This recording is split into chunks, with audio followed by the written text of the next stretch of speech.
Bienvenidos y bienvenidas a un episodio más de Se Dice Que. Y el día de hoy tenemos un episodio súper chévere porque vamos a hablar de Se Dice Que cada vez los locos somos más. Gracias, Gigi, por estar aquí una tarde más conmigo. Gracias a ti, José. Y bueno, hoy tenemos un invitado especial porque vamos a hablar de todos esos problemas mentales que van creciendo en número en nuestra sociedad, no solo en el Ecuador, sino en el mundo entero. Es increíble la cantidad de personas que están diagnosticadas con un problema mental y que son medicadas sobre todo. Y los más comunes son el trastorno de ansiedad y la depresión, sí. ¿no? Que hay cierto sector de la medicina que no lo considera como un problema mental, otro que sí, pero bueno, estamos con una experta para hablar del tema. Ella es mi terapeuta. Es Claudia Durán. Ella es psicóloga clínica, terapeuta familiar y también terapeuta de parejas. Claudia, qué gusto enorme me da tenerte hoy aquí y poder conversar contigo como lo hemos hecho varias veces. ¿Cómo estás? Ok, el gusto es mío. Gracias por la invitación. Qué rico estar acompañando este espacio con ustedes. Entonces, comencemos a ver qué es lo que pasa con esos locos que van en aumento cada día. Que cada vez vamos más en aumento, ¿no? Y podemos empezar hablando, Gigi, tú le presentas a Claudia como tu terapeuta. Cuéntanos como que, ¿por qué es importante ir a terapia? Porque todavía es un tema que no necesariamente está generalizado. De hecho, cuando yo empecé a ir a terapia y les dije a mis papás que voy a ir a terapia, mis papás fue como que... ¿Por qué? ¿O qué? ¿Qué te pasa? ¿Qué te hicimos? ¿Qué hicimos muchas cosas.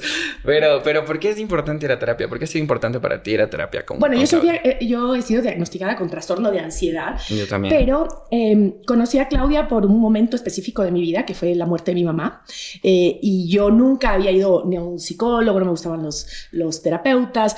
Claudia trabaja mucho en el tema de las energías y yo no creía absolutamente nada de eso. Y una amiga muy querida mía me dijo, te voy a dar un regalo porque mi mamá, después de la muerte de mi mamá, yo pasé 3 meses muy mal y sentía que no me levantaba porque si bien yo he sido ansiosa, nunca había sufrido de depresión en mi vida. Entonces me estaba asustando porque decía, no salgo de esto. Y ahí ella me regaló esto y yo me dice, pero vas a ir porque sabía perfectamente que no me gustaban estas cosas. Puedo cambiar. ¿Puedo devolver? Otra cosa. Y bueno... Y fue increíble, ya después les contaré esa experiencia porque fue mágica la experiencia con Claudia, sobre todo mágica física y mentalmente.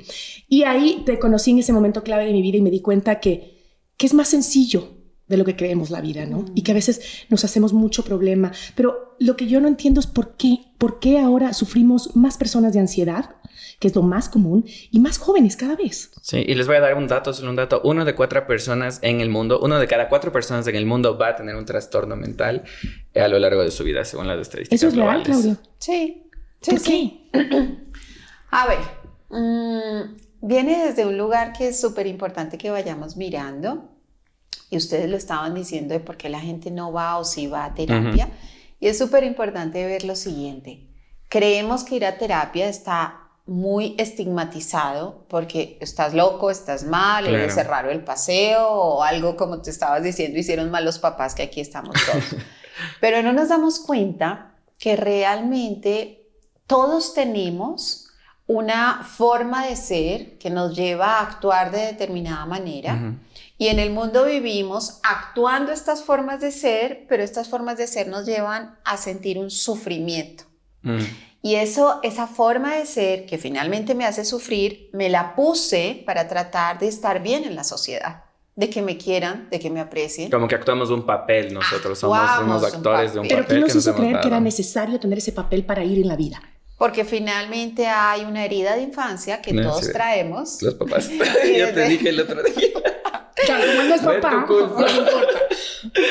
Desde esa herida de infancia necesaria para que pudiéramos entrar a vivir esta experiencia de vida, todos necesitamos, todos los que tengamos pupo vamos a tener una herida de infancia que además se representa con el pupo, pero es súper importante sentir que era la forma en que llegamos acá para experienciar esta vida y para, que eso es súper importante que lo veamos en la herida, es ser reconocido, aprobado, sentirme bien, ser amado y ser parte del clan, que es mi familia, que es la validación.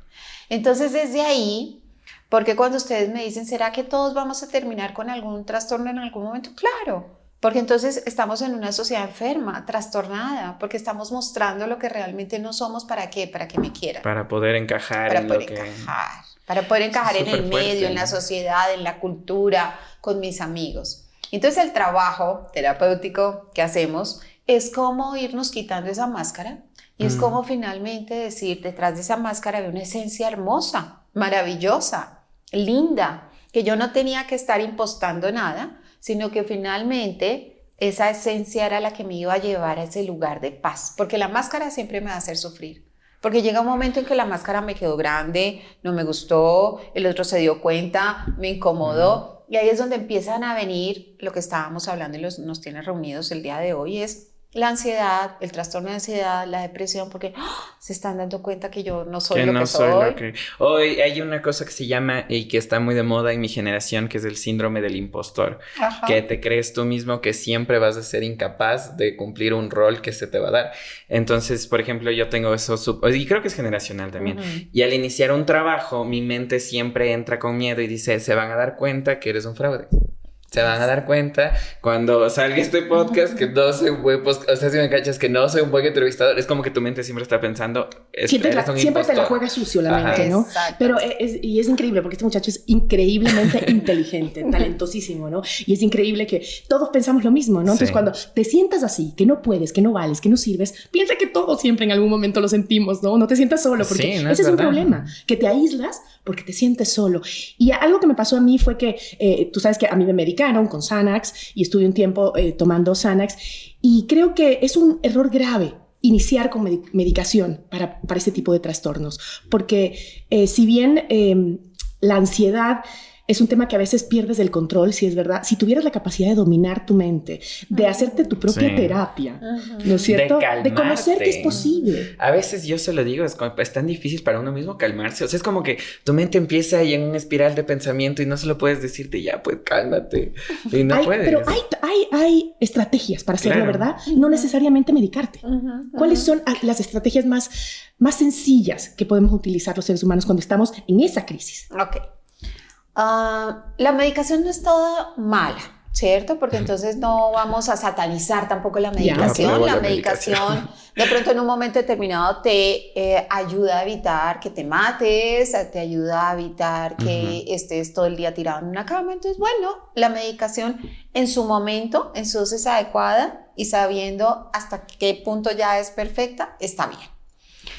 Vamos a cuidar la vida y para cuidar la vida de pronto necesitamos medicarnos. Sin embargo, el problema con la medicación psiquiátrica es que algunos médicos, digamos que no todos, nos dicen, querida, te tocó para toda la vida, ¿no?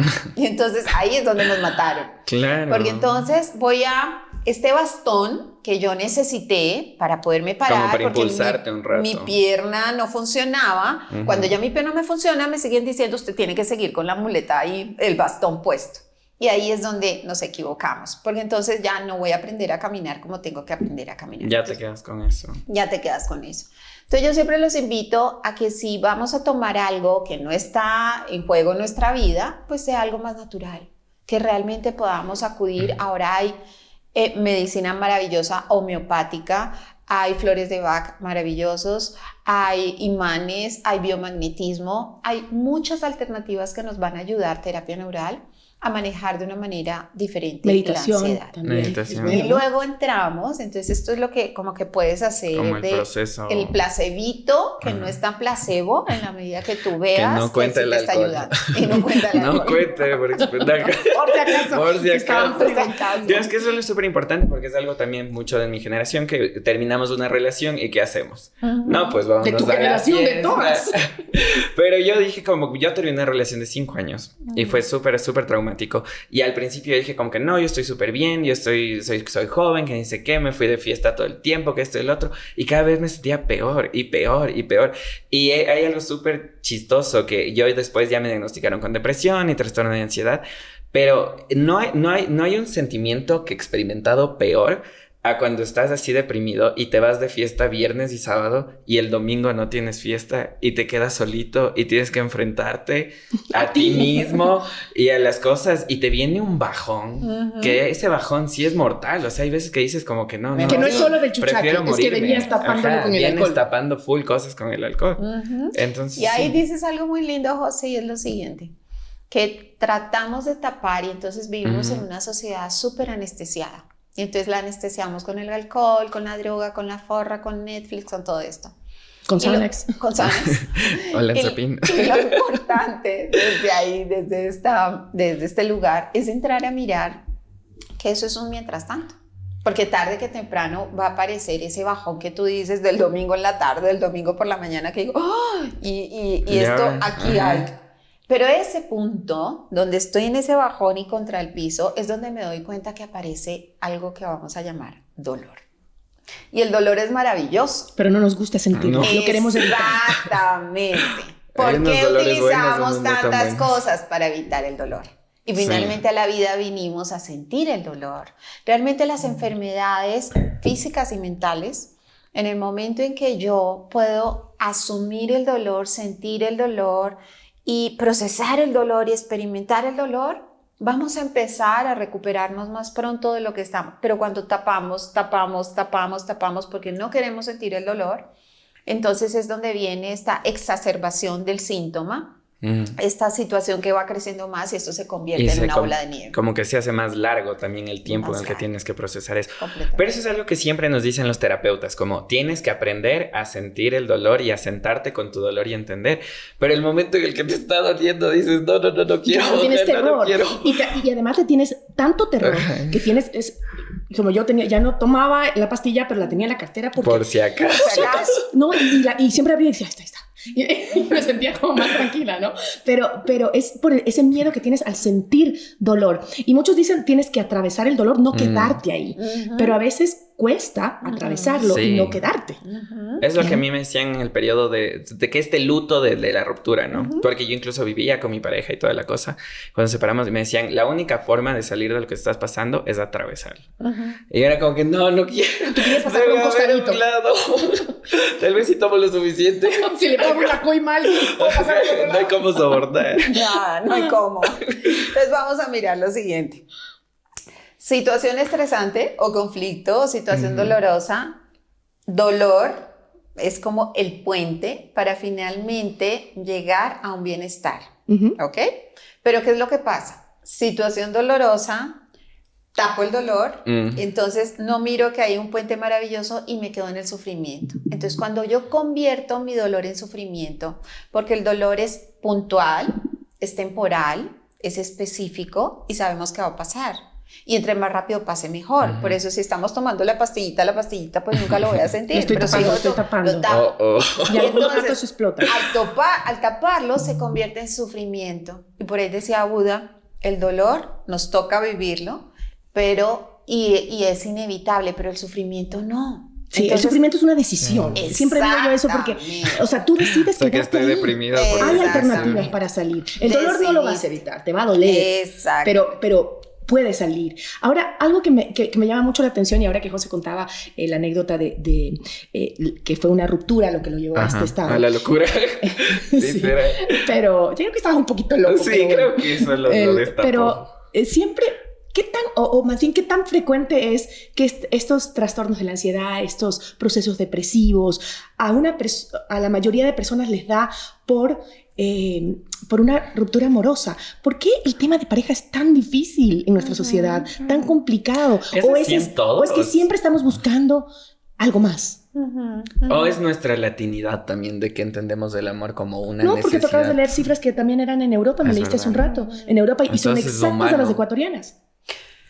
Básicamente el tema de la relación de pareja va por el lado de la dependencia. Entonces fíjense que lo que necesitamos entrar a mirar es que a esta vida vinimos solitos y de esta vida nos vamos solos. Pero la evolución y el crecimiento lo hacemos con el otro. Y entonces es importante las relaciones de todo nivel, no solamente de pareja, porque el otro me contrasta y en la medida que me contrasta me saca de mi zona de confort, y si salgo de mi zona de confort paso a una zona de aprendizaje y de crecimiento. Sin embargo, hay algo muy interesante, que cuando yo siento en un momento determinado que lo que confundimos y lo que llamamos amor con dependencia, entonces es cuando me confundo. Entonces, ¿cuál es la diferencia? Que te estoy diciendo a ti, José, por favor, quédate conmigo, porque el día que te vayas, yo me muero. O sea que eso no es amor. Eso no es amor.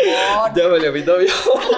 Acabamos de descubrir algo. Eso no es amor. No, y es súper interesante esto de la dependencia, porque siento que o sea, algo como el alcohol, las drogas y eso son las parejas también. Total. Y es lo que la Gigi antes de empezar este podcast me dice, oye, pero tú vienes con un nuevo novio cada episodio. Digo, es verdad, es que yo me apego full a la gente, es como que pienso que estoy enamorado, para mi nuevo novio no es verdad, tápate los oídos, ¿sabes? Este espacio no.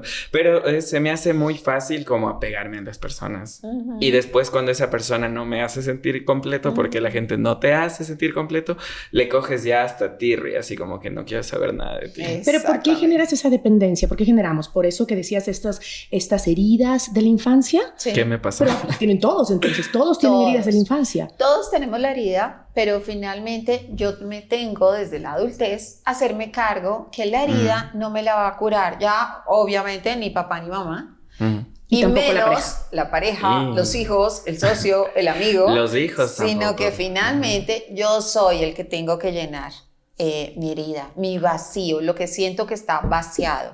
Pero eso es muy bonito, porque en el vacío está la potencialidad. Entonces yo tengo que entrar a mirar que en ese vacío que está aquí, que yo siento que si no estoy con alguien no estoy bien, es poder sentir que estoy con la mejor compañía.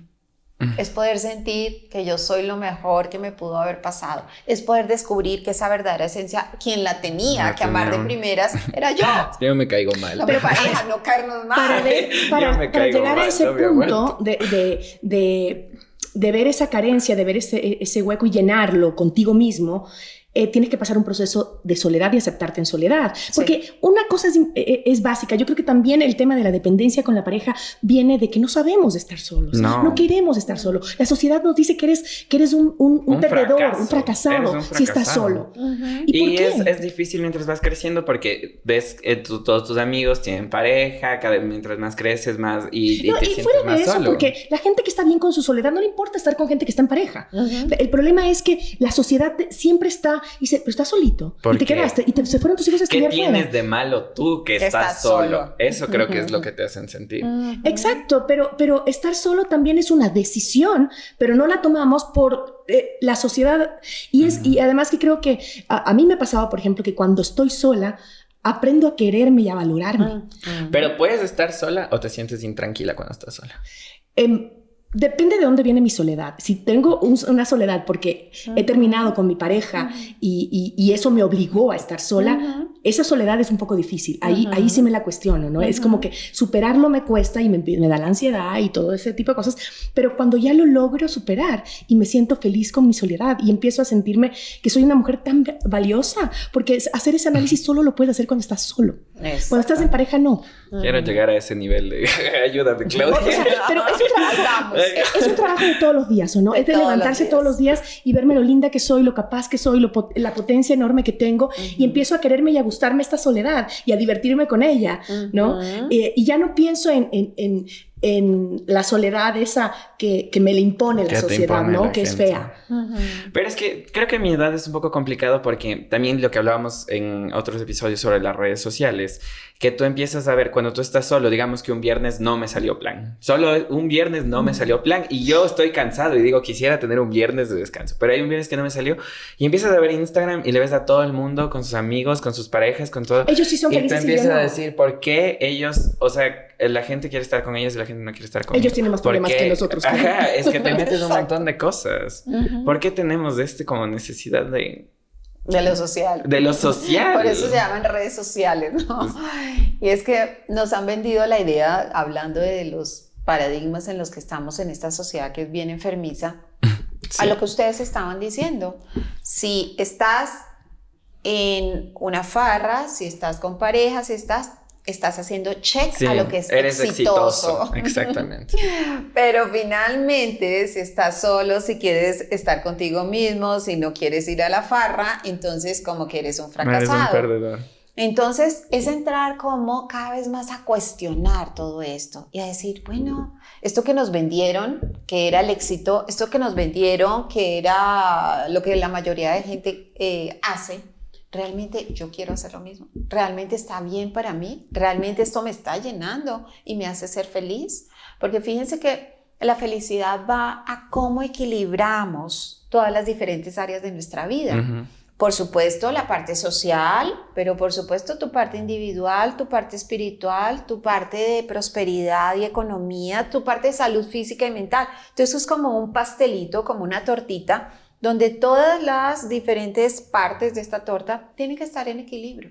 Y eso te hacen en terapia. A mí me hicieron eso de dibujar el pastelito y poner como el equilibrio. ¿Cuál es la prioridad y qué es lo que tú quieres y necesitas en tu vida? Porque de pronto cuando somos mamás, entonces necesitamos enfocarnos un poco en la parte de nuestros hijos. Pero de pronto llega un momento en que yo digo, bueno, ya no están, ya crecieron, yo quiero un poco más la parte de trabajo. No, pero ahora quiero ser independiente. No, pero ahora. Entonces es como vas como transitando por este pastelito y vas creando que ese éxito que te vendieron no es el que yo tengo que seguir como borreguito, claro, sino finalmente es crear mi propio Pero qué estado. Decisión tan valiente, es decir, lo que me enseñaron no quiero para mi vida.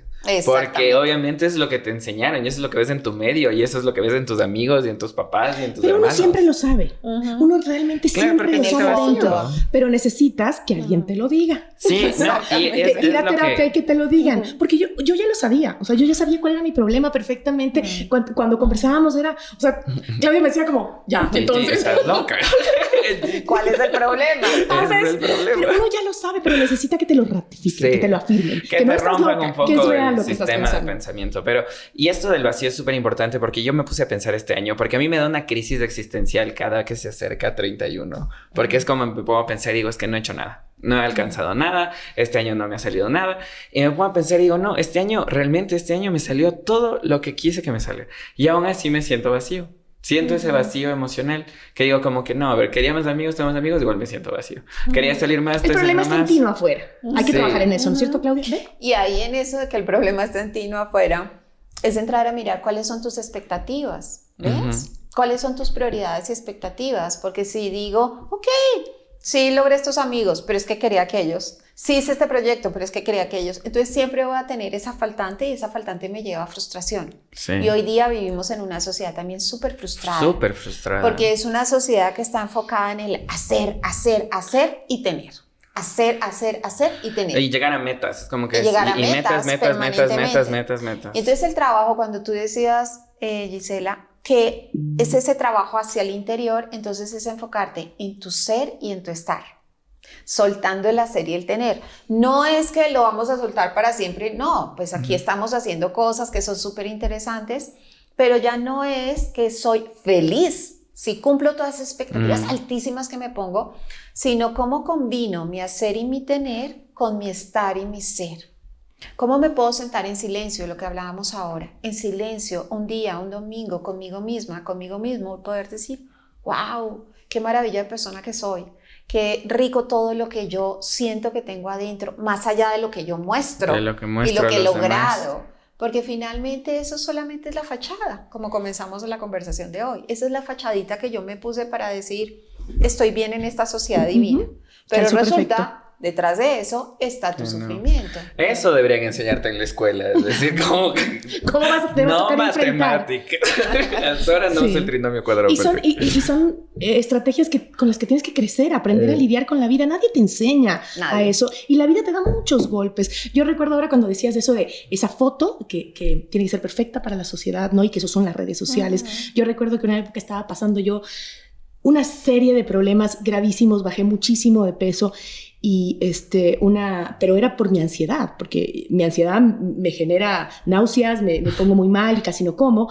Entonces bajé, eso es lo único bueno. Yo quiero esa ansiedad, la mía me hace comer como puerco. Y me acuerdo que una chica me escribe y me dice, me encanta cómo eres, qué éxito tienes en la vida, yo quisiera hacer algo como tú, y estás tan guapa, tan flaca, estás en tu mejor momento. Y yo digo, estoy en mi mejor momento, estoy en el mejor momento de mi vida.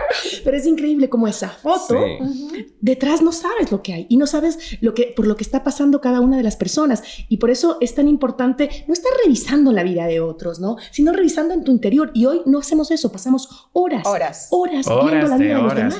Y proyectando lo que no somos, y algo que yo estoy muy en contra, y que en este año de las cosas que pasaron es que pude ser como crear mi comunidad en TikTok y todo lo que pasó. Y me decían, José, me encanta tu actitud, eres tan confiado, quisiera ser tan confiado como tú. Yo decía como, yo soy súper inseguro. Pero obviamente en mis videos me mostraba así. Entonces lo que hice en mis redes es empezar a hacer videos acerca de mis inseguridades también. Porque no quería ser parte de esa gente que te hace pensar que el otro es perfecto y tú sí tienes defectos. Entonces, por ejemplo, una de mis mayores inseguridades es una manchita que tengo aquí en el ojo. Y de que inseguridad de que a veces no puedo salir de la casa porque digo, soy un monstruo. Entonces hice un video al respecto porque me ponían, José, es que quisiéramos ser como tú. Y les hice un video y les dije, ¿quieren ser como yo? Esto es ser como yo también. Hay días donde en serio no quiero salir. Hay días donde me siento hecho pedazos. Hay días donde me siento un dios y que nadie puede ser igual a mí. Y esas inseguridades parten de unos miedos que tenemos todos adentro, ¿no? Y que, como tú decías, nos fueron generando en el crecimiento. A mí no me gusta decir que son los padres, porque yo creo que tú tienes padres maravillosos. Son los padres. Y creo que a mí me parece, será por mi personalidad, que eso es muy mediocre. Es muy fácil echarle la culpa a alguien más de tus problemas y de tus inseguridades. Pero, y siempre hay la oportunidad, como ir a alguien que te guíe un poquito en el camino. Porque no es que tú das una solución, no es que la terapia te dice, mira, haz esto, y vas a ver que vas a ser feliz. No, sino que es un camino que se tiene que seguir, ¿no?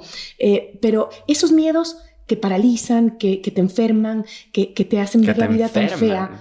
¿Cómo luchar contra eso? ¿Cómo enfrentarse? Que lo tienes años, desde niño. Primero no lo luchamos. Eso es lo primero, ¿cierto? Porque es que vivimos en esta sociedad que estamos diciendo que es esa sociedad de lucha.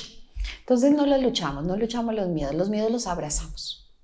Y eso es lo más bonito, porque nos han enseñado tengo que luchar por el aborto, luchar por el cáncer, Y entonces a todo lo que le haces lucha, lo resistes, y la resistencia trae persistencia, porque estamos haciendo esto. Entonces va a continuar toda la vida en nuestras vidas. ¿Y cómo abrazo un miedo? ¿Cómo abrazo un miedo? Entonces ahora que los estaba escuchando a ustedes, pensaba, wow, lo que ustedes están hablando es vulnerabilidad. El poder decir, yo también tengo mi inseguridad, la manchita, yo también sufrí de esto, lo otro. Entonces es cómo nos volvemos vulnerables y ver nuestra vulnerabilidad de manera bonita, porque la vulnerabilidad era debilidad.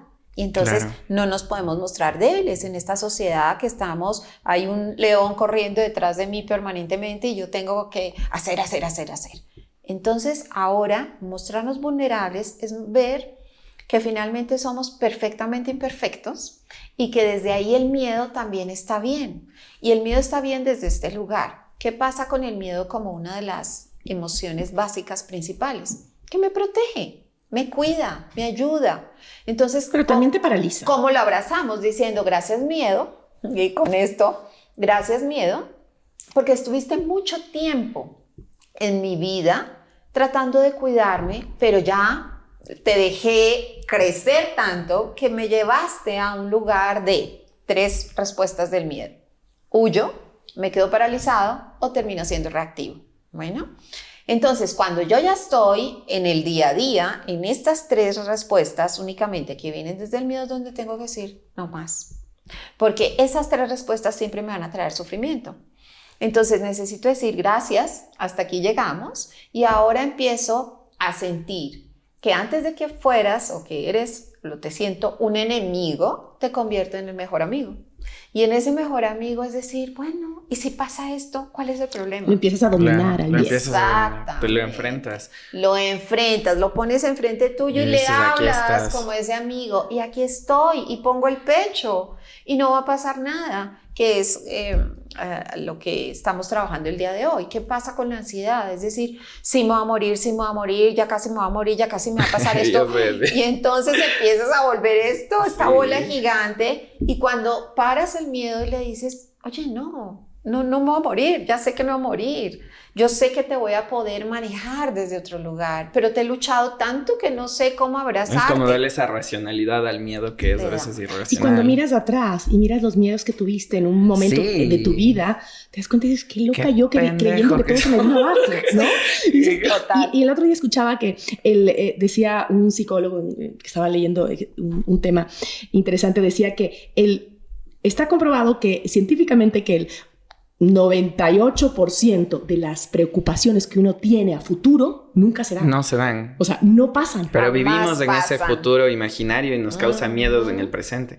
Yo leí, mi psicóloga me mandó a leer un libro que se llama El sutil arte de que te importa un carajo. Ay, qué lindo. Maravilloso. Es hermoso ese libro y en una parte del libro te dice, tienes que hacer que el miedo te importe un carajo. Tienes que dejarle de dar tanta importancia al miedo y a que las cosas te den miedo. Y yo me puse a pensar y sí es verdad, porque le contaba a Gigi que el momento donde me mandaron al psiquiatra fue porque cuando me separo de mi ex me daba demasiado miedo verle. O sea, porque yo dije, si le veo no lo voy a soportar, y tenía esos miedos de, ¿y si le veo con otro man? ¿Y si el man es más guapo que yo? ¿Qué voy a hacer? Me toca matarme. O sea, yo era así como, total, no lo voy a poder. O sea, yo le decía a mi psicóloga, decía, yo sé que sí puede llegar el momento donde le vea súper feliz con otro man y yo no lo pueda gestionar y ya no quiera. Entonces, al principio el miedo era pequeño. Decía, ok, no voy a ir a discotecas gays porque hay 3 en Quito, hay una gran probabilidad del que vea, mejor no voy. Ok, después era, no voy a ir a ese restaurante porque al man le gustaba ese restaurante.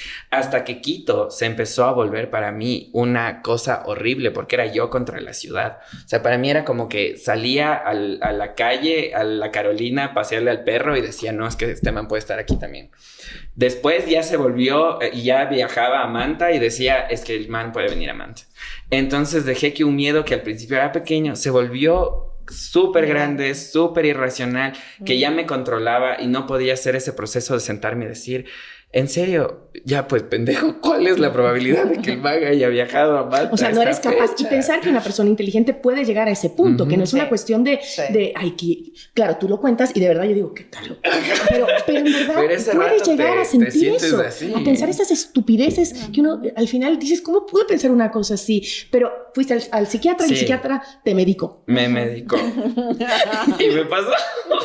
O sea, para mí ese momento fue muy importante porque en serio siento que necesitaba ese empujón, como tú dijiste, como que a veces necesitas ese bastón para empujarte. Y obviamente no solo fui al psiquiatra, iba a terapia, empecé a hacer yoga, empecé a hacer mucha meditación y realmente en un proceso de un mes me sentí tan bien que yo misma un mes después decía como que, oye, pero sí estaba loco. O sea, en serio estaba entrando a un proceso que yo creo que si no buscaba ayuda...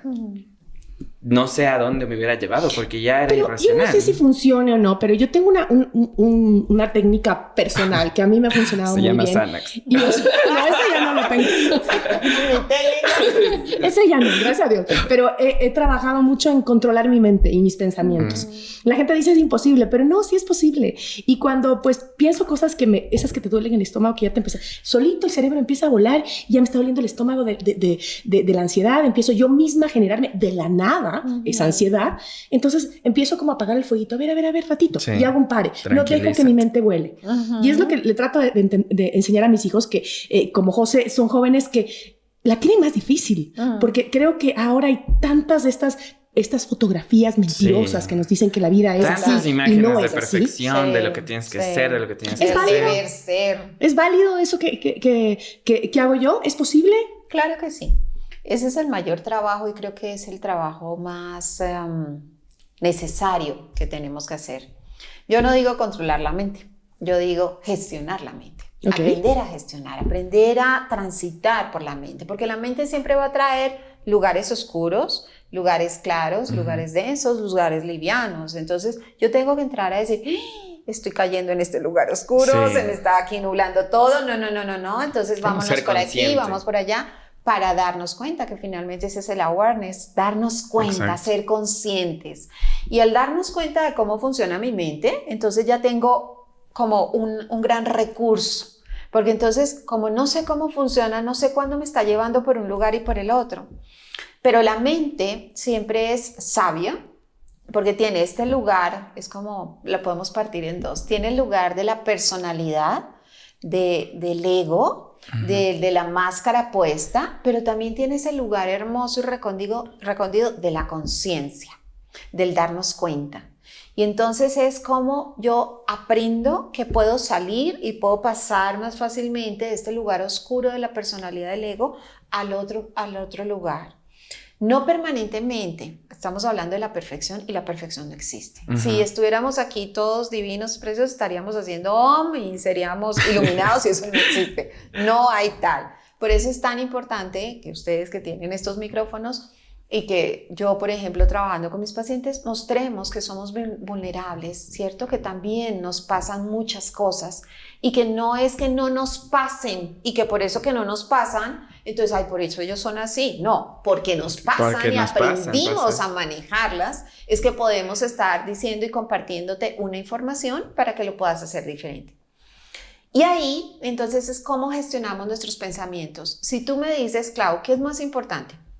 El manejo del cuerpo, el manejo de las emociones, el manejo de la mente es el manejo de la mente. Porque la mente viene a ser el origen de la cascada. Lo que yo pienso es lo que yo siento y lo que yo siento es como yo actúo. Entonces, las tres cosas están en coherencia, pero el origen estuvo acá.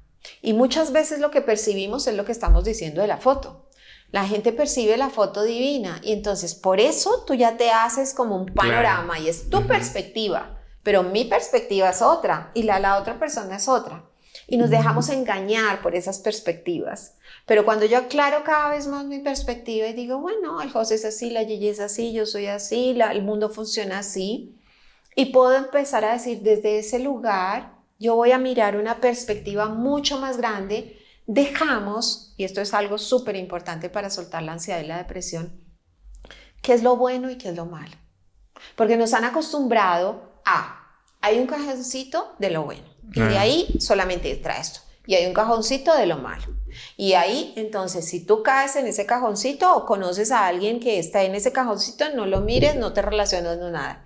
Y resulta que esa vida polarizada es la que nos invita a permanentemente estar diciendo yo tengo que estar entre el cajoncito de lo bueno. Claro. Y resulta que no somos ni buenos ni malos. Somos seres humanos que estamos en construcción permanente.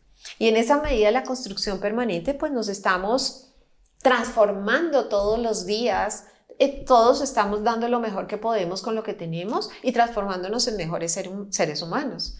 Pero cuando estoy diciendo, tengo que cazar como sea, como el piecito de la Cenicienta entre el zapato a la fuerza, aquí es donde nos volvemos locos y entramos en estados de ansiedad o entramos en estados de depresión, porque si yo no me ubico ni en lo bueno ni en lo malo, entonces ¿qué soy?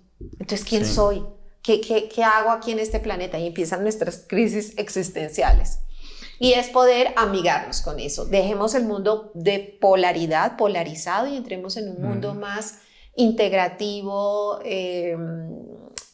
abierto, con un paradigma de una manera de ver y de sentir el mundo diferente donde finalmente empieces a mirarte adentro. Estoy de acuerdo, excepto con mi Excel si era malo. A los ex les podemos decir son malos. Yo sí que también trabajo lo malo. Estaba mal. Y sabes que yo creo que también es importante aprender a tener paciencia en ese proceso. Porque uno cree que no, es que yo ya quiero. Y ahora los chicos, sobre todo, quieren todo para mañana. O sea, mañana ya me quiero sentir bien, por eso también me mata la pastilla. Sigo tomando la pastilla porque no tengo tiempo a hacer ese proceso.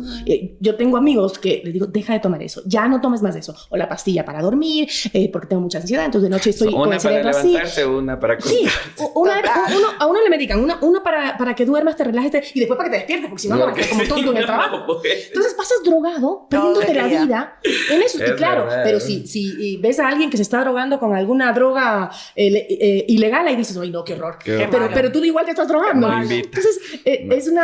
Además, en este tema sí hay una doble moral también, claro, ¿no? Total. Pero yo estoy de acuerdo con lo que dijiste tú, Gigi, de que a veces sí hay cosas, porque muchas veces nos dicen, ok, la depresión también puede ser genética o que no sé qué, pero sí hay pequeñas cosas que sí puede uno decidir. Y de esto que les decía yo del síndrome del impostor, es algo que yo he abrazado y digo, ¿en serio tengo eso? Porque desde pequeño, no sé, es como que siempre intenté sobreesforzarme demasiado.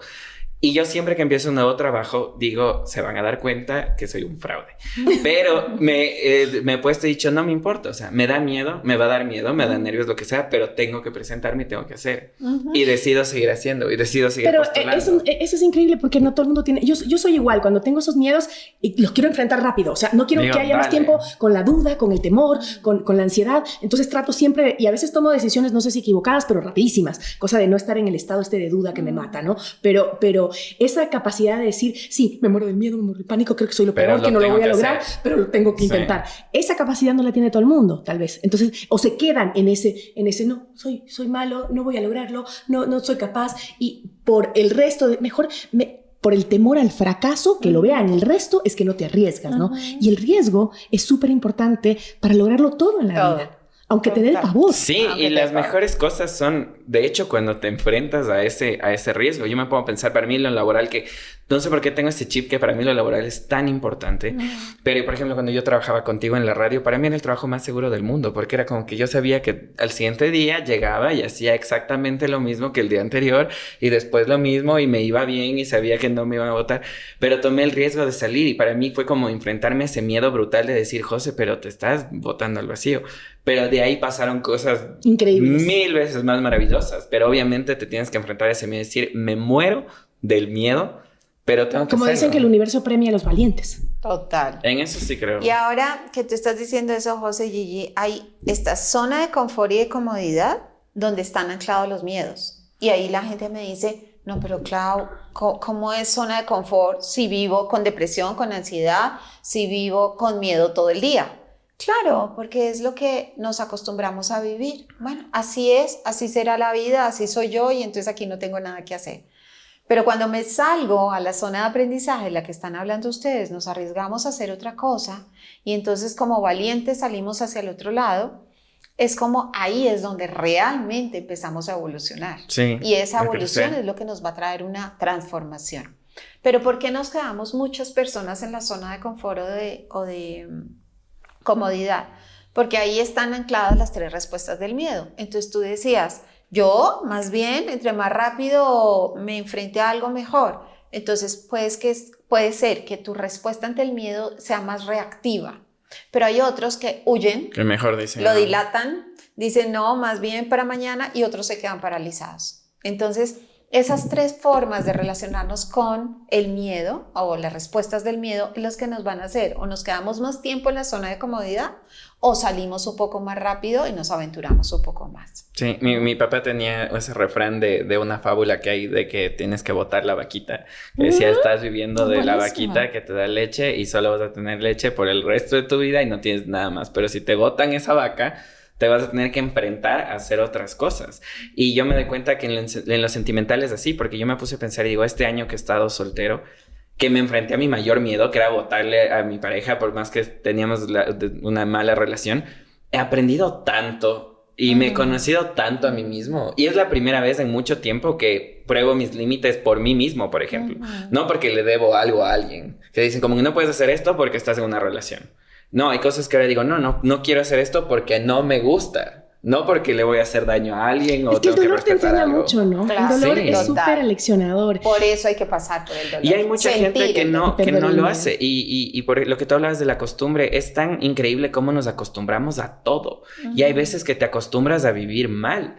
Y cuando estás en una relación tóxica, te acostumbraste. Y para ti eso es lo que conoces y eso es lo que está bien. Y a mí mi psicólogo me decía como que tienes que darte cuenta que hay un montón de gente en relaciones tóxicas que escoge todos los días quedarse ahí porque la familiaridad se siente mejor que enfrentarte al vacío y decir como que no voy a hacer qué hacer después. Que sea costumbre y que sea frecuente no quiere decir que sea normal. Hemos normalizado el sufrimiento. Y entonces al normalizar el sufrimiento pensamos que bueno, esto debe ser así es la vida. Y no nos podemos enfrentar a que no, vamos a hacerlos diferentes, vamos a ser un poquito locos, vamos a salirnos de ese status quo, vamos a pensar de una manera, vamos a cuestionar esto que me está pasando. Voy a abrazar el miedo, voy a permitirme entrar ahí desde otro lugar. Y desde ahí es como transito por la ansiedad o por la depresión de una manera completamente diferente. Y es que si no te enfrentas y no le das cara a esos miedos que uno tiene, nunca sabes que eres valiente. No. Sí. Y de lo capaz que eres. Yo recuerdo que mi mamá siempre me decía, ¿por qué no me dejaste irme fuera, estudiar fuera? Porque mi mamá tenía un miedo, me decía, es que eres muy inmadura. Y cuando mi hijo se iba, me decía, eres muy inmadura, muy, muy niñita. Entonces, lo mismo me dijo el papá de mis hijos cuando mi hijo mayor lo mandamos afuera. Me dice, es que es muy inmaduro. Y me dice, es que uno es maduro mientras no lo enfrenta a ser maduro. Exactamente. Entonces, si tú no te enfrentas a las cosas, nunca sabes si va a ser maduro. Si se queda aquí con nosotros, va a ser siempre un niño inmaduro. Pero si se enfrenta, entonces Vas a ver, lo superé. Pude estar solo, pude ser un hombre responsable, estudiar, incluso trabajar y tener mi propio dinero y mi administración de mi dinero. Si no te enfrentas a las cosas, nunca vas a saber que eres valiente. Y en el fondo, todos somos valientes. Sí, todos, pero quería hablar de lo que tú decías, que un poco que todos tenemos esta herida de la infancia. Y a mí lo que me parece extraño es que hay a veces temas que uno puede manejarlos más que otros temas. Por ejemplo, hay gente que más le afectan las cosas laborales que las cosas sentimentales, pero otras personas es diferente. Y por ejemplo, yo tuve una experiencia totalmente diferente porque mis papás eran de los que te empujaban y te decían, no, ándate, salta, haz esto. Y mi mamá siempre me decía, si te vas, voy a llorar, pero quiero que vivas, necesito que tengas esas experiencias. Entonces yo siempre buscaba intercambios, que haz esto, que haz lo otro. Y yo por ese lado era full lanzado. Es como que si me decían cámbiate de trabajo y mis papás eran como cámbiate. ¿Y qué puede pasar? Fracasas y ya te toca regresar acá. Es todo lo que va a pasar, no puede pasar nada más. Pero en cambio en lo sentimental soy full pendejo, cobarde. Ahí no me puedo enfrentar, que me quedo en malas relaciones. Es como que hay un lado de mí que es súper valiente y seguro, que dice como que me da miedo, pero lo voy a enfrentar. Y hay otro donde digo, no, esto sí me sobrepasa. Y para mí son las relaciones amorosas. Pero eso tú estás preguntando si eso tiene algo que ver con tu infancia. Debe tener algo que ver con mi herida de infancia. Exactamente. ¿Qué pasó, Claudia? La herida, cada herida finalmente tiene como una manera de expresarse. Bueno, entonces, entre comillas, hay 5 heridas que han sido estudiadas, importantes y que nos determinan. Yeah. Pero cada una tiene una manera de expresarse diferente en los 8.000 millones de habitantes que estamos en el planeta. Entonces, ¿de qué depende eso? De lo que tú viniste a aprender al mundo. Entonces, tú de pronto no viniste a aprender al mundo nada que tenga relación con tu trabajo, porque te comes el mundo, te encanta hacer cosas, eres ahí súper seguro, pero viniste a aprender al mundo a relacionarte en pareja. Qué fregada. Entonces, hay parejas, hay personas que la relación de pareja fluye más, pero el trabajo no, o el dinero no, o vine a transitar con una enfermedad súper importante durante toda la vida, o de enfermedad tras enfermedad. Entonces, la herida de infancia se une con, a eso yo le digo, las materias. Entonces, hay ciertas materias que tú vas a tener que transitaste súper fácil, y yo me las rajé todas. En cambio, yo tengo unas que tú no tienes. Entonces, qué buena metáfora, porque eso pasa en el colegio. Total. No, uno es bueno para historia, el otro no es bueno para historia. Exactamente, y eso no indica que es que tú eres el bruto y yo el bueno o el excelente. No, es que tenemos materias diferentes. Y esas materias diferentes, entonces ahí vamos a darle un buen lugar a los padres.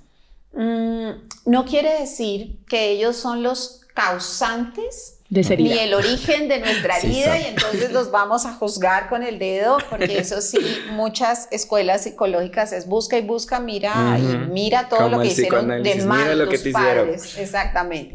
Sino que vamos a entrar desde un lugar más amoroso a sentir, es más, con mucho agradecimiento, a sentir que ellos fueron los portales, fueron los que me abrieron el paso a esta experiencia de vida y se ofrecieron en servicio para, si tuve que gritar, llorar, pegarte, insultarte, decirte, también fue parte de lo planeado del proceso, para que tú instalaras esa herida y desde esa herida entonces vinieras a hacer la experiencia. Entonces, más allá, y como tú estabas diciendo ahora, mira la metáfora con el colegio. Si nosotros tuvimos un profe pésimo en el cole, y que lo odiamos y lo detestamos porque no me entraba la filosofía por ningún lado, pero finalmente me gradué gracias a que pasé filosofía, entonces yo después puedo decir, wow, ese profe no era tan terrible, no era tan monstruoso, no era nada. Gracias, profe, porque a través de lo que hice con usted me encanta ahora leer no sé qué tipo de literatura, de filosofía.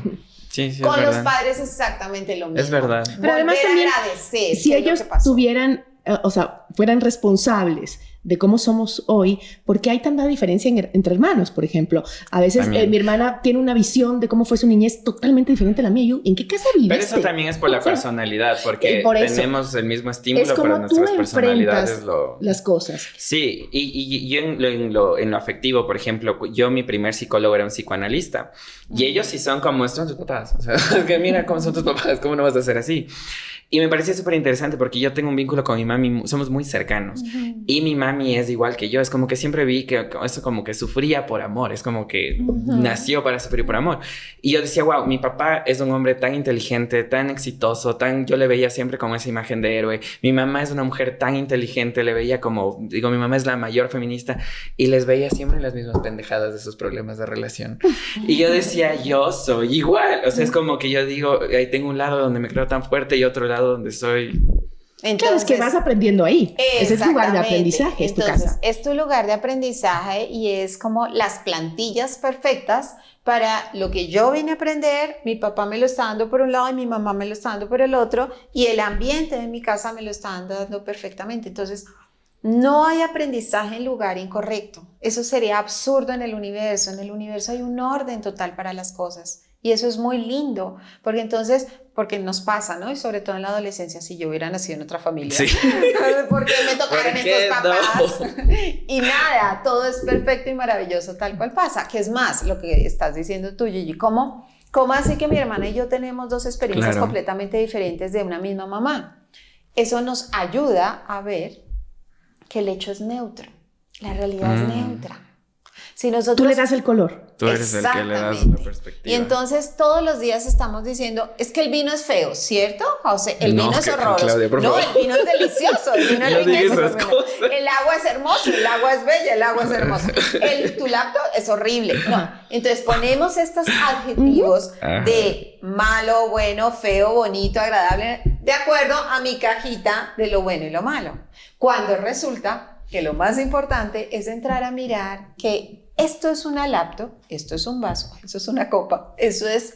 Las cosas... Lo bonito y lo feo está dentro aquí. Lo bonito y lo feo. Qué perspectiva. Y ahí te cambia completamente la cosa, porque entonces es muy fácil juzgar. La no sé qué, el sí sé más, el asqueroso, el hermoso, Por Dios, nos llenamos de tantos adjetivos y desde ahí juzgamos horriblemente a la gente, y por ahí no. Y nuestra experiencia es tan modificante del mundo porque, o sea, por ejemplo, yo cuando me separé y todo, yo tengo mi mejor amiga que es finlandesa, es psicóloga, y fue un puntal súper importante para mí, porque cada vez que yo estaba súper mal le llamaba y me ayudaba a atravesar todo, ya que entienda, y para mí fue un proceso súper largo, súper todo.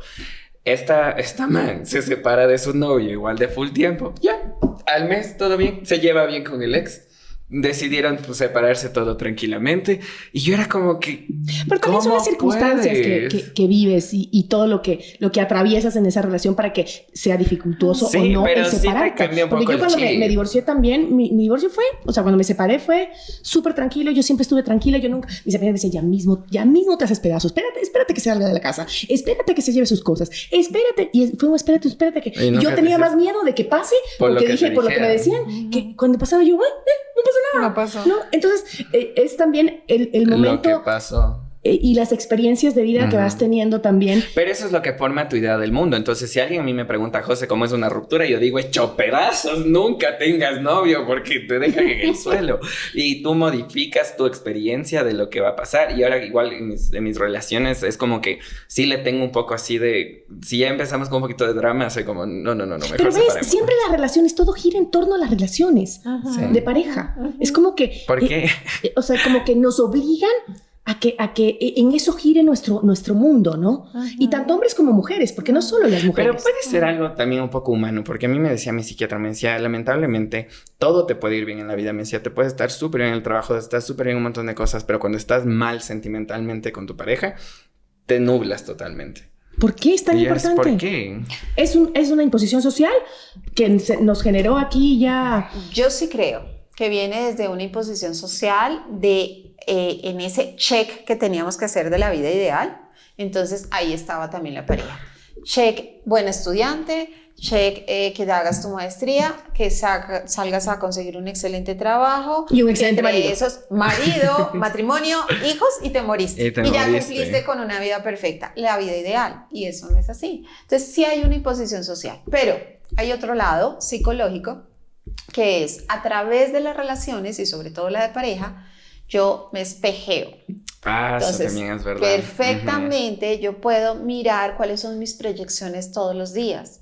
Lo que más critico y lo que más me molesta y lo que más me reta y lo que más del otro, es algo que finalmente yo también tengo. Entonces, para ahí también es muy importante no estarme dando de trompones con el entrenador, sino que ese entrenador poder decir, este hombre, mujer que tengo al lado me está ayudando a ver que yo soy igual de irascible, que yo tengo un rollo con mi violencia, que yo tengo una situación importante con mi no poner límites. Entonces, el otro, en la medida que sirve de espejo para ti, entonces también me ayuda a ver lo que yo solita, yo no tengo aquí mi idea cómo estoy si no tengo un espejo. Ustedes me están mirando y desde ese que me están mirando, entonces yo me reflejo en sus ojos. Entonces eso es bien lindo, porque entonces la relación de pareja también nos invita a eso. Pero ¿estamos todos hechos para terminar en pareja o realmente hay gente que no está hecha para vivir en pareja? Yo creo que hay mucha gente que no está hecha. Y hay muchas formas de pareja también, o sea, porque nosotros también hemos encasillado full que una pareja es que te tienes que casar y vivir juntos, cuando realmente, por ejemplo, ahora hay una tendencia mundial que es living apart together, que dices, ok, soy tu pareja, soy tu novio, soy tu esposo, pero quiero mi espacio, quiero mi casa y tú ten tu casa. Y no pasa nada. Y nos encontramos y hay otras maneras cuando a la larga dices, ¿sabes qué? Ya tengo ganitas de que te vengas a mi casa. Y el otro dice, no, estoy acompañado, puedo ir con mi amiga. Y todo eso siento yo que son imposiciones sociales que les han puesto. Porque la verdad es que yo me divierto más con mis amigas que con mi pareja siempre. Entonces digo, eso es algo súper importante. ¿Por qué no mejor me voy a vivir con mis amigas? Mi psicólogo me dijo una vez como que necesitas tus 5 no negociables. El decir, puede pararse enfrente tuyo el hombre más guapo, más inteligente, lo que sea, pero que si pone en riesgo tus 5 no negociables, entonces no lo vale. Y para mí uno de mis 5 no negociables es la relación que yo tengo con mis amigos. O sea, para mí mis amigos sí están súper arriba. Una de las cosas que yo sí no soporto es que alguien me diga como que no, es que no me cambien tus amigos. Para mí eso ya es como que, bueno, entonces no estás conmigo, porque mis amigos son súper importantes. Además que tus amigos son iguales a ti, por eso son tus amigos. Entonces, si no le gustan tus amigos, tampoco le gustan tu forma de ser. Y algo que yo digo de mi experiencia personal, por ejemplo, de ser gay, es que yo sí no tengo un montón de taras que ustedes tienen, porque ustedes tienen más imágenes de qué es lo que deberían ser. En cambio, yo dije como que ya soy el hijo gay. O sea, más allá de eso, no les va a sorprender. No le puedes pegar más. Más no se van a sorprender.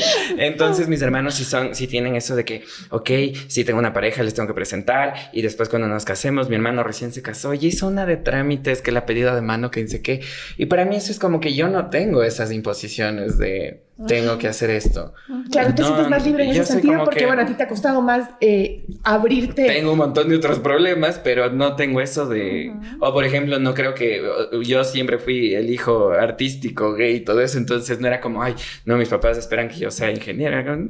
Mis papás, con que no me muera de hambre, creo que estaban felices. O bueno, pero qué bueno que ustedes ya tengan por lo menos enfrentado ese problema. Eso no tenemos. Tenemos más problemas, como lo que tú decías de las caretas, por ejemplo. Imagínate lo que es vivir 15 años de tu vida con una careta. Siento que las relaciones homosexuales son más conflictivas. Sí. Siento yo más como enfermizas, en el hecho de que son más violentas. Yo vi un estudio que decía que las parejas homosexuales, tanto entre los hombres como las mujeres, tenían un porcentaje, pero era súper loco, como del 70% más de probabilidad que vivas violencia dentro de la pareja. Porque es como que, por ejemplo, cuando son dos hombres, ¿qué nos enseñan a los hombres? A las mujeres no hay cómo tocarles. Claro que hay hombres que no les enseñan eso. Pero es como que las mujeres no les son intocables. Nunca en tu vida se te ocurriría pegar a una mujer. Pero entre hombres está bien sacarse la madre y... Entonces, como parejas homosexuales se sacan la madre. ¡Qué terrible! Y somos competitivos. Y yo con mi pareja éramos full competitivos. Y eso viene de todas las frustraciones que conlleva el enfrentarse como gay a una sociedad tan cerrada. Sí, pero también que eso yo lo trabajo mucho con mis pacientes cuando estamos trabajando esa parte de la homosexualidad, es como equilibrar también las energías, bueno, porque finalmente todos tenemos dentro lo masculino y lo femenino. Entonces, socialmente lo masculino ha sido visto desde un lugar y socialmente lo femenino ha sido visto desde un lugar. Pero cuando estamos haciendo este cambio de paradigma en la sociedad y nos damos cuenta que yo tengo dentro de mí mucho masculino, energía masculina, pero también energía femenina, ¿cómo las equilibrio? Y cuando estamos en una relación de pareja, de dos del mismo sexo, entonces puede pasar esto que tú estás diciendo que es completamente válido. Entonces los dos tenemos una energía masculina fuerte. No, ¿cómo encuentro la mía femenina, la tuya masculina y nos equilibramos mutuamente? Finalmente, el estar en pareja es como ese intercambio energético entre el yin y el yang, entre lo masculino y lo femenino, entre lo que se expande y lo que se contrae, entre lo que como que florece y marchita permanentemente, y a veces no nos damos cuenta. Si nos diéramos cuenta de eso, veríamos que tenemos ciclos en pareja, que tenemos ciclos como personas y que siempre nos estamos como reinventando un poco desde ese lugar. Y esto es súper importante porque esto de las energías, que yo creo mucho esto de la energía masculina y femenina, el problema es que nuestra sociedad le da mucho poder a la energía masculina. Exacto. Y la energía masculina por el machismo es entendida como la energía que debe ser la dominante y todo eso. Y es lo que me pasaba a mí, que por ejemplo había veces donde él tenía esta energía masculina súper fuerte y yo mi energía femenina, y ahí compaginábamos full bien. Pero ¿qué pasaba cuando los dos estábamos como con esta energía masculina fuerte? Nos chocábamos full, porque a mí me decía cosas como que, ¿seguro puedes parquear o quieres que yo te vaya parqueando? Y yo me pegaba un emperrado, porque era a mí me vas a decir, yo, que no sé parquear. Que desde ahí nos pasa algo también muy interesante, y es lo siguiente, que cuando yo estoy en ese nivel de competencia es donde vienen estas cosas. Entonces a veces tú decías, ¿por qué es tan difícil la relación de pareja? Porque terminamos compitiendo con el otro.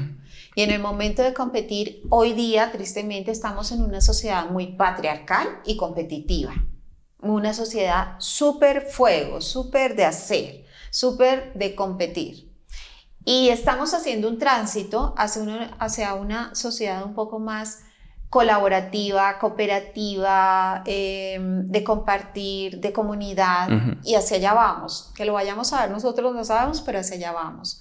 Para finalmente volver a ese equilibrio. Porque de este patriarcado fuertísimo, entonces nos fuimos al patriarcado, pero de la mujer. Como entonces ahora me impongo, ahora yo sí soy, ahora yo no me dejo de nadie, ahora yo sí soy independiente, los hombres no los necesitamos para nada. Okay, eso es verdad. Pero a mí me pasa mucho que yo no compito con mi pareja, pero me pasa mucho de que si yo ya empiezo a perder admiración por esa persona, o sea, tengo que admirarlo mucho primero para que me atraiga. No tiene que ver con dinero, no tiene que ver con físico. Tengo que sentir admiración por esa persona. Sí. Y el momento que pasa algo en la relación o descubro, porque a veces la relación es ir descubriendo a esa persona, ¿no?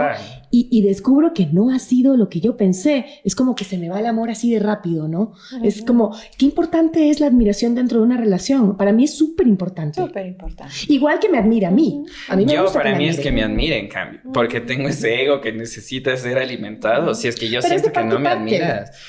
Es que no sé, ¿verdad? Yo creo que depende, porque, por ejemplo, a mí lo que me pasaba mucho es que yo quería ser como...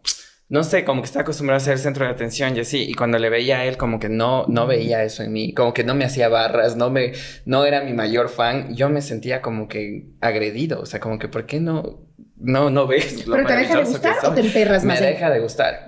Y eso era, por ejemplo, algo familiar, porque a mí mi familia es de las que les dices, papis, yo qué sé, se estrena el podcast, te van a hacer una cena, te van a echar flores, todo. En cambio, él venía de una familia donde no le celebraban los cumpleaños. Le echan la culpa a los papás, pero es que de hacerle fiesta por todo, barra por todo. No, pero es que digo, para mí eso es hermoso, o sea, para mí algo que yo amo. Y cuando un amigo mío me dice, me subieron el sueldo, yo es como que vamos a comer, celebremos, o sea, porque yo creo que la vida es de esos pequeños momentos donde... Porque si no pasamos, o sea, yo exacto. Bueno, pero ahí estás confundiendo una cosa, creo yo, que es, no es el tema de que no te admire, sino que tú quieres que... para mí es la celebración esa atención, me parece que es atención. Porque una cosa es que te admire como persona, o sea, que me gusta esta persona porque... Pero es parte porque es un trabajador, porque me gusta cómo enfrenta la vida, no sé. Pero otra cosa es que esta persona te preste la atención que tú necesitas y te dé lo que tú necesitas para sentirte cómodo en la relación. Porque también... Creo que son dos cosas distintas. Son dos cosas diferentes. La admiración siempre te lleva como a ese lugar de... Esa persona que tengo al lado, estamos en equilibrio, de igual a igual. Me encanta estar contigo y a ti te encanta estar conmigo porque nos admiramos mutuamente. En lo que hagas. No es yo tanto que yo te esté vanagloriando ni diciendo cosas lindas, sino que qué maravilla este ser humano que tengo a mi lado y qué maravilla que él o ella también me mire con esos lindos ojos de qué lindo lo que compartimos porque nos admiramos. Cuando sí se pierde la admiración, en la pareja es como que empieza ese desgaste, porque entonces uno de los dos queda, la admiración nos pone en equilibrio. Cuando se pierde la admiración, entonces uno queda muy chiquitito y el otro muy grande. Y ahí se va rompiendo. Eso es un gran problema. Cuando el uno se siente chiquito al otro y el otro... Eso yo creo que sí es un problema que lleva a la... Y de lo que estaban hablando del machismo y de los roles de género, en Finlandia pasa lo contrario, que en Finlandia tuvieron una guerra con Rusia y se fueron todos los hombres y se quedan las mujeres. Y el proceso de feminismo que tenemos ahora nosotros en Finlandia ya pasó hace rato. Les obligaron a tener ese proceso. Entonces mi amiga me contaba que ¿por qué tienen tantos suicidios masculinos en Finlandia? Que Finlandia salió como por segundo año consecutivo como el país más feliz del mundo, pero tienen muchos suicidios de hombres. Y ella me decía que entre los estudios que estaban haciendo es porque cuando nosotros hemos crecido con roles y no podemos cumplir ese rol, como el proveedor, cuando no puede ser el proveedor el hombre y se suicida, te sientes súper mal porque no tienes un rol que cumplir. Entonces ella decía, aquí en Finlandia las mujeres somos independientes, las mujeres tienen esa idea también, como tú dices, que a veces puede ser un poco tóxica, de yo no necesito absolutamente a nadie y no hay otro rol que me complemente. Entonces, y como se aceptó tanto este discurso, le fueron empujando tanto a los hombres que crecen sin esa imagen de qué es lo que tengo que hacer, para qué vine a la vida. Y ella me decía que eso pasa mucho también en las relaciones homosexuales, porque los niños heterosexuales crecen desde chiquitos viendo en las películas en todo lado que hay mamá, papá, mamá la que tiene este rol, papá es el que tiene este rol. Entonces cuando tú creces dices, yo soy papá, entonces tengo que tener este rol. Yo no crecí viendo nunca vi un rol de una pareja homosexual, de quién es el que hace qué. Y había esas peleas y de ese sentido de entonces... ¿Cuál es mi rol? ¿Cuál es mi rol? ¿Qué hago? ¿Qué estoy haciendo aquí? Y creo que eso es algo sí súper duro y que llevamos a tratar de cumplir el rol como que del que aprendimos. Entonces, por ejemplo, este fin de semana estábamos con mis amigos y el chico con el que estoy saliendo, y todos mis amigos son hombres heterosexuales, entonces yo me vuelvo con ellos y todos son como a las novias, como que sí, vayan a hablar. Y yo le dije al chico como que voy a hablar. Y él me quedó viendo y me dijo como que te das cuenta que ser gay no quita lo machista.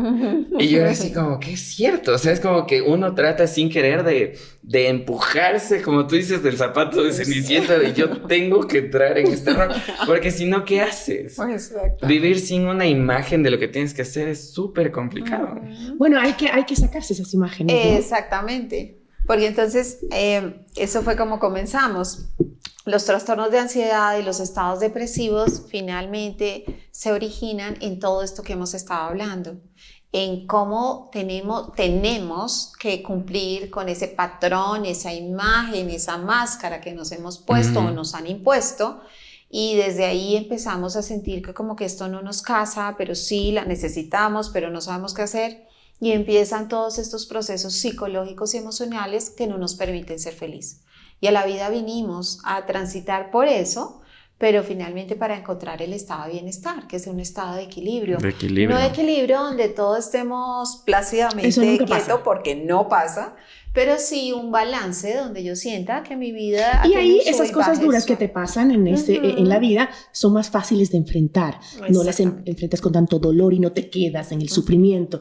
Yo creo que lo rico que podemos sacar de aquí es que siempre hay una alternativa, hay una salida, que no nos sintamos vencidos ya de antemano, ¿no? Que eso es lo que le está pasando mucho a esta sociedad y sobre todo a los jóvenes, creo yo. Hay que darse cuenta de que hablar de estos temas de salud mental es súper importante. Y en este país no se tratan esos temas, y peor en el sector público. No hay nadie que trabaje por el tema de la salud mental y cada vez nos afecta más. Y desde nuestras vidas personales, yo creo que algo que saco de aquí que me encantó, Claudia, que dijiste, es esto de la vulnerabilidad. Porque me parece tan importante que abramos un espacio donde digamos como que sí, mira, o sea... A mí también me pasa. Y no importa si estás en la tele, estás en TikTok, si estás donde estés, a todos nos pasa que todos tenemos días malos, todos tenemos días buenos. Y yo sí, y es algo que yo trato de hacer y que invito a todos, es hablar de estas cosas. Hablemos también. Publiquen en Instagram. Hoy me fue mal. ¿Saben qué, chicos? Hoy me fue mal. Hoy no salí de la casa porque estaba ansioso. Y así nos ayudamos entre todos a entender que todos pasamos por esto. Y en una de las herramientas más importantes para manejar la ansiedad y la depresión es aprender a respirar, aprender a meditar. Y a veces no nos damos cuenta que la herramienta está más cerca de lo que pensamos. Y somos seres humanos que no nos han enseñado a respirar. Tú dices ahora todas estas cosas que no nos dieron en el colegio, sino solamente matemáticas y todavía no las uso al 100%. Debería enseñarle yoga a los niños en el Pero colegio. deberíamos aprender a cómo hacer unas buenas respiraciones. La respiración es la que me permite hacer como la pausa entre el evento estresor y mi reacción. Y ahí es donde me doy cuenta, no me voy a morir. Pero cuando yo no paro, cuando yo estoy aquí pegado, entonces no hago un buen proceso de respiración que me permita decir ese mindfulness. Y creemos que es básico porque le respiramos todos los días para vivir. Todos los y días. yo me acabo de ir justo a un retiro de ¿En serio? bienestar mental en Galápagos. ¿Por qué no me Bueno, todo en invitaste? Galápagos es hermoso, pero esto era aún más A eso hermoso. sí no me invitas. Es increíble como solo pensar en hacer bien tu respiración, que yo nunca lo había hecho porque yo respiro pésimo, como solo pensar en respirar correctamente con la barriga, con el vientre, solo eso, ya te olvidas del mundo, se te olvidó el novio, se te olvidó el trabajo, se te olvidó los niños, se te olvidó todo, porque estás pendiente por lo menos unos 5 minutitos en respirar. Y yo tomando lanzapina, pudiendo solo respirar. No, bueno, es un proceso. No, ya ese es un proceso. Pero hay que Y todos intentarlo. tenemos nuestro proceso. Pero bueno, realmente, Claudia, muchísimas gracias por estar aquí. Me dejas con unos insights que quiero ir solo a acostarme y decir como, todo está bien. Voy a respirar. Voy a respirar. No, Claudia es maravillosa. Yo de verdad te agradezco porque cada vez que yo he hablado contigo y he podido ir a tus terapias, he sentido que de verdad es posible vivir en esa paz, ¿no? En esa tranquilidad y poder tomar los problemas de donde se los tiene que tomar, enfrentarlos y pasarlos y ya, y la vida continúa y la vida es linda. Y cuando uno tiene esa claridad, que tú me la has dado muchas veces, pues se da cuenta que realmente la vida es maravillosa y que estamos perdiendo el tiempo sufriendo mucho. Así es. Gracias, Clau. De verdad, muchas gracias por estar aquí. Gracias a ti, Gigi, también por compartir este espacio. Y esto ha sido todo. Recuerden seguirnos en nuestras redes sociales y nos vemos en el próximo capítulo de Se Dice Que con Gigi y José. Un beso, bye.